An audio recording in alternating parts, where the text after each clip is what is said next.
दौरे पर रहेंगे पीएम मोदी। किसान सम्मान सम्मेलन में शामिल होंगे। काशी विश्वनाथ मंदिर में भी दर्शन पूजन करेंगे। दशाश्वमेध घाट पर गंगा आरती में भी शामिल होंगे। 9 करोड़ 26 लाख लाभार्थी किसानों के खातों में ट्रांसफर करेंगे 20,000 करोड़ रुपए। किसान सम्मान निधि स्वयं सहायता समूह की 30,000 कृषि सखियों को प्रमाण पत्र देंगे।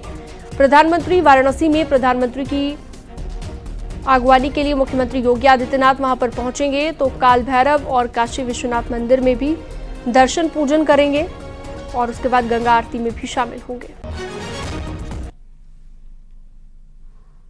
तो तीसरी बार पीएम बनने के बाद पहला ये काशी का दौरा है प्रधानमंत्री नरेंद्र मोदी का और यहां पर बड़ी सौगात कह सकते हैं किसानों को देंगे, क्योंकि किसान सम्मान निधि की 17वीं किश्त जारी होने जा रही है और इसी कड़ी में प्रधानमंत्री इस दौरान काशी में मौजूद रहेंगे।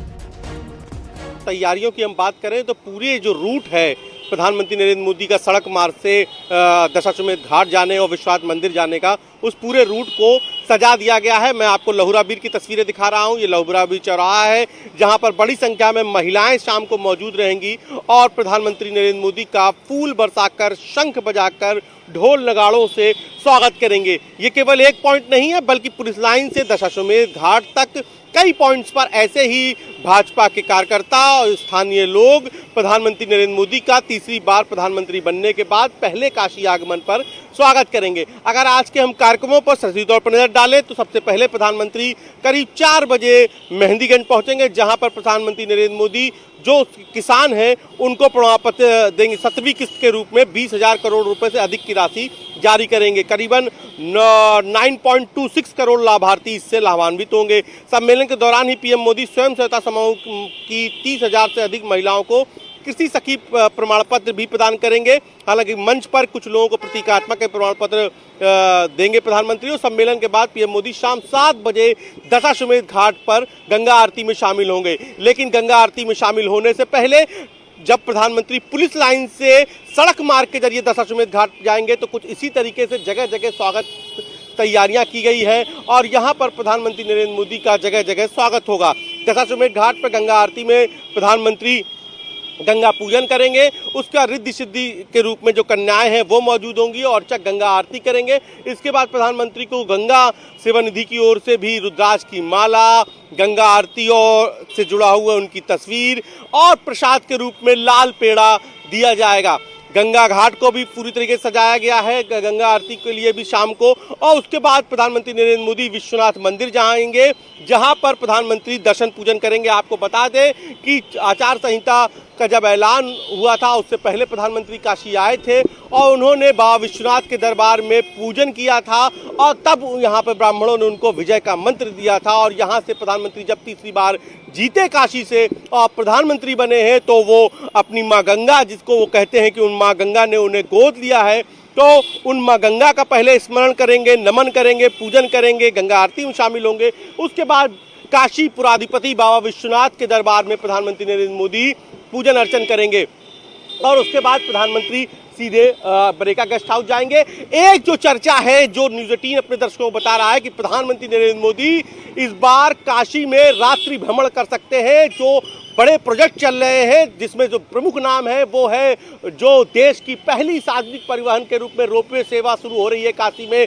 देव दीपावली से जिसे शुरू करने की तैयारी है उसका निरीक्षण करेंगे। इसके अलावा सिगरा स्टेडियम जो लगभग बनकर तैयार है उसका भी प्रधानमंत्री रात में निरीक्षण कर सकते हैं। तो आज शाम से प्रधानमंत्री रात तक काशी में रहेंगे, अपनी काशी में विकास कार्यों को देखेंगे, किसान सम्मान निधि किसानों को देंगे और जो किसान सम्मान निधि का जो कार्यक्रम है, किसान सम्मेलन है, उसमें भी 50,000 से ज़्यादा किसानों को बुलाए जाने का लक्ष्य है। वहाँ पर पहुँचेंगे और वहीं पर सखी जो कृषि सखी मित्र हैं, महिलाएं हैं, उनसे संवाद करेंगे कैसे उनके जीवन में ये बड़ा बदलाव आया इस योजना के बाद। तो किसानों की सम्मान निधि को लेकर भी कुछ किसानों से संवाद करेंगे। तो पूरी तैयारी की जा रही है। लगातार जैसे जैसे दिन चढ़ेगा तैयारियों को अंतिम रूप दिया जाएगा और शाम को प्रधानमंत्री नरेंद्र मोदी का काशी में, उनकी काशी में भव्य स्वागत किया जाएगा। आगरा में चलते ट्रक में भीषण आग लग गई। राहगीरों के शोर मचाने पर ड्राइवर को जानकारी मिली। ड्राइवर की कुशलता से बड़ा हादसा होने से टल गया है। एडीए के पार्क में लगी समरसेबल चलाकर आग पर काबू पाया गया। आग लगने के कारणों की पुलिस अभी जांच कर रही है। थाना Tajganj Fatehabad road Ramada hotel के पास का यह मामला है।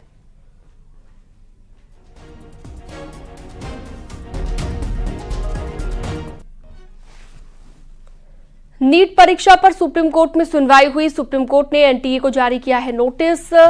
0.01% खामी यहां पर मिली अगर तो सख्ती से निपटेंगे, सुप्रीम कोर्ट का ये कहना है। हम छात्रों की मेहनत को समझते हैं, ये भी सुप्रीम कोर्ट ने कहा है। छात्रों की शिकायत को नजरअंदाज ना करें, ये भी कहा गया। तो नीट परीक्षा पर सुप्रीम कोर्ट में सुनवाई हुई है कि अगर 0.01% भी खामी पाई जाती है तो सख्ती से निपटेंगे।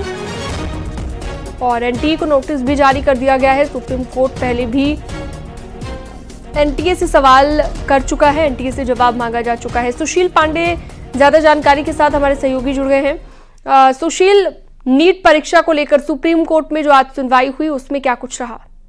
देखिए, नीट के मामले पे एक और याचिका दाखिल की गई थी सुप्रीम कोर्ट में। उस पर फिलहाल सुप्रीम कोर्ट में सुनवाई हुई, लेकिन सुप्रीम कोर्ट ने दो अहम टिप्पणियां की। पहला कि नीट इस पूरे मामले में छात्रों के द्वारा जो शिकायत की जा रही है, एनटीए इस पूरे मामले को गंभीरता से डील करे।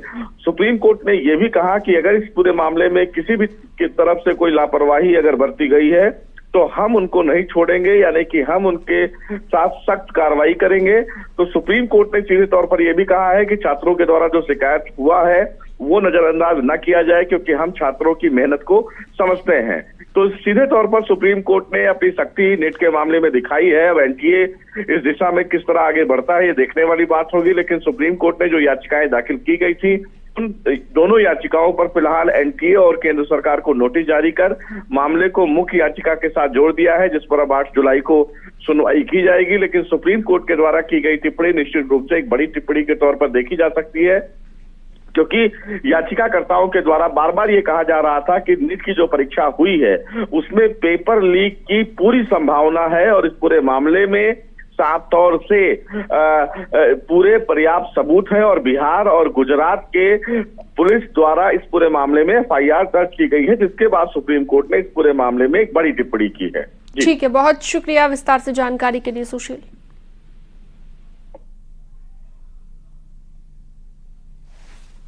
है कि कितनी मुश्किल से ये जो स्टूडेंट्स हैं वो तैयारी करते हैं, और अगर इसमें आप एडवर्सरी प्रोसीडिंग्स मत समझिए, ये आप अपने क्लाइंट को एडवाइस कीजिए कि अगर इसमें कुछ हो सकता है, फेयर इन्वेस्टिगेशन हो सकती है तो आप कीजिए, आप प्रिपेयर आइए। आप ये मत सोचिए कि आप अपने क्लाइंट को रिप्रेजेंट कर रहे हैं। तो ऑनरेबल कोर्ट्स आज उनको एनटीए को काफ़ी फटकार लगाई है, और फिर से जो मेन मैटर है जुलाई 8th के लिए लगा दिया गया है। ये सर, लगातार सुप्रीम कोर्ट में नीट को लेकर पिटीशन आ रहे हैं, एक आपका भी है, इससे पहले भी आए हैं, तो आपको क्या उम्मीद है सर? 8 जुलाई को नेक्स्ट हियरिंग होने वाली है, क्या उम्मीद लग रही है?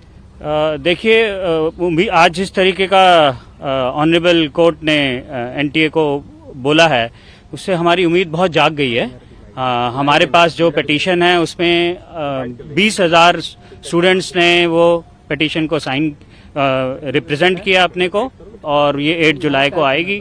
और मोस्ट ऑफ द स्टूडेंट्स ने ये भी बोला है कि हमारा भी टाइम लॉस हुआ था।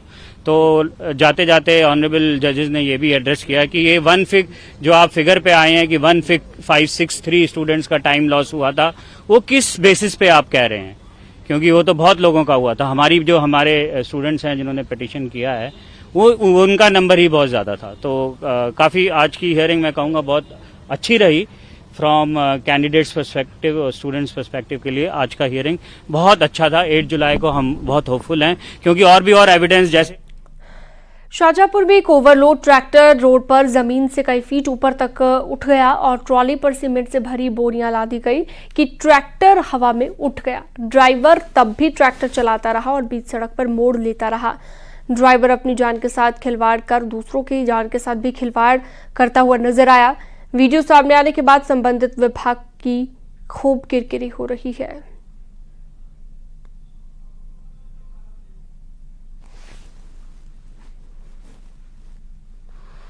29 जून से शुरू होने वाली अमरनाथ यात्रा को लेकर सुरक्षा एजेंसियां अलर्ट हो गई हैं। जम्मू में अमरनाथ यात्रा के बेस कैंप में जम्मू पुलिस और स्पेशल ऑपरेशन ग्रुप के कमांडोज ने मॉक ड्रिल की और अपनी तैयारियों को परखा। इस दौरान जम्मू पुलिस और स्पेशल ऑपरेशन ग्रुप के कमांडोज किसी भी तरह के हमले या फिर अप्रत्याशित घटना से निपटने के लिए पूरी तरह से मुस्तैद नजर आए। अमरनाथ यात्रा के लिए देश विदेश से श्रद्धालु बेस कैंप पहुंचते हैं। आतंकी धमकियों के बीच अमरनाथ यात्रा को लेकर सुरक्षा एजेंसियां जम्मू से लेकर कश्मीर तक हाई अलर्ट पर हैं।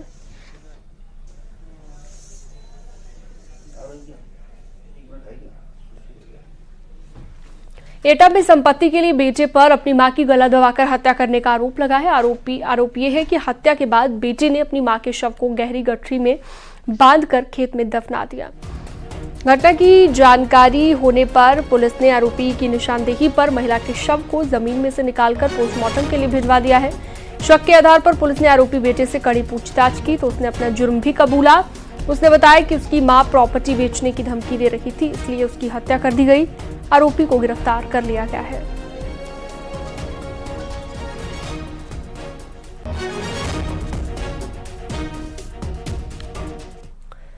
शाहजहांपुर की पुलिस ने दहेज हत्या के आरोप में पति और ससुर को गिरफ्तार कर लिया है। बताया जा रहा है कि आरोपियों ने दहेज की खातिर बेटी की हत्या कर दी थी। इस मामले में खुदागंज पुलिस ने केस दर्ज किया था। मामला थाना खुदागंज के पुनापुर गांव का है। पुलिस ने आरोपी रामवीर और मनोज को गिरफ्तार कर लिया है।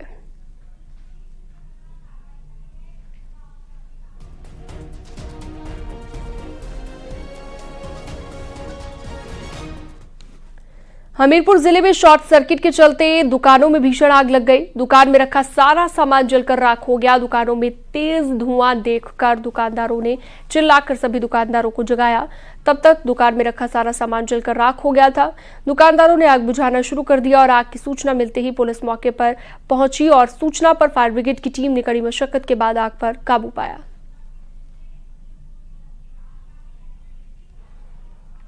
तो शॉर्ट सर्किट के चलते आग लगी है। हमीरपुर की खबर हम आपको बता रहे हैं। अग्निकांड में कई दुकानें जलकर राख हो गई हैं। दुकानों में भीषण आग की ये तस्वीरें आप देख सकते हैं, किस तरह से आग की लपटें उठती हुई दिखाई दी और वजह बताई गई शॉर्ट सर्किट। गर्मियों में आग लगने की खबरें, आग लगने की घटनाएं लगातार बढ़ती जा रही हैं। इसी कड़ी में यूपी के हमीरपुर में भी अग्निकांड में कई दुकानें जलकर राख हो गई हैं।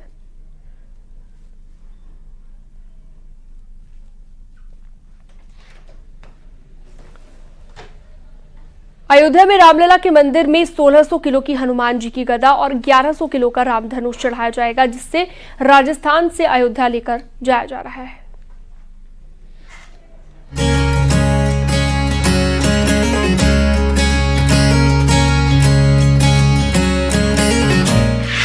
देखिए, ये है पंच धातु से बनाई गई 1600 किलो की हनुमान जी की गदा और ये है 1100 किलो का राम धनुष।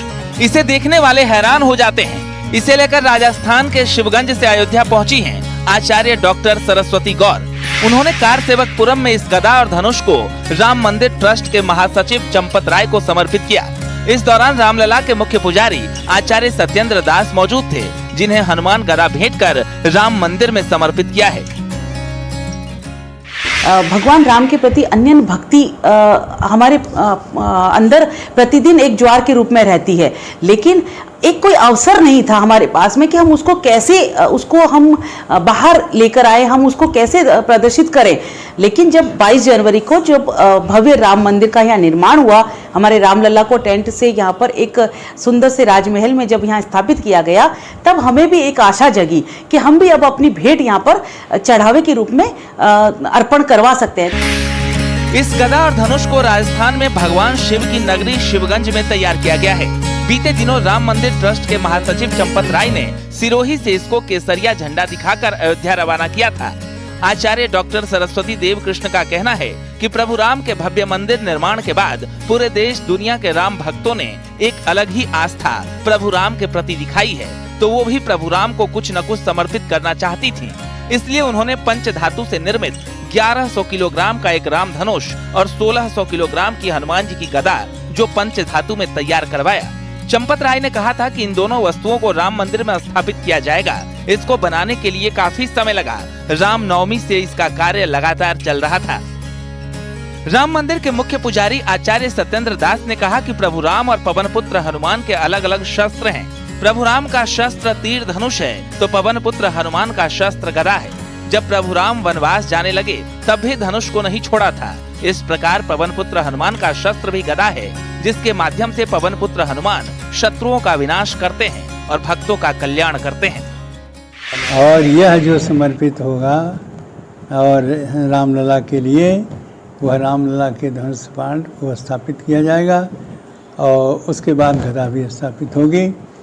यह जो भी भक्तगण आएंगे वो रामलला का दर्शन करेंगे और साथ साथ उस धनुष बाण के भी दर्शन करेंगे। इसलिए यह जो कार्य किया जा रहा है बहुत अच्छा है, बहुत उत्तम है, बहुत श्रेष्ठ है। इस गदा और धनुष को देखने वाले लोग जोश से गदगद हो जाते हैं। भगवान राम और हनुमान जी के प्रति उनकी श्रद्धा उमड़ने लगती है और ये धनुष और ये गदा चर्चा की विषय बनी हुई है।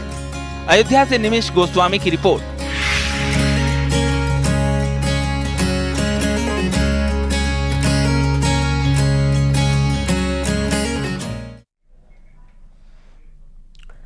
और वक्त छोटे से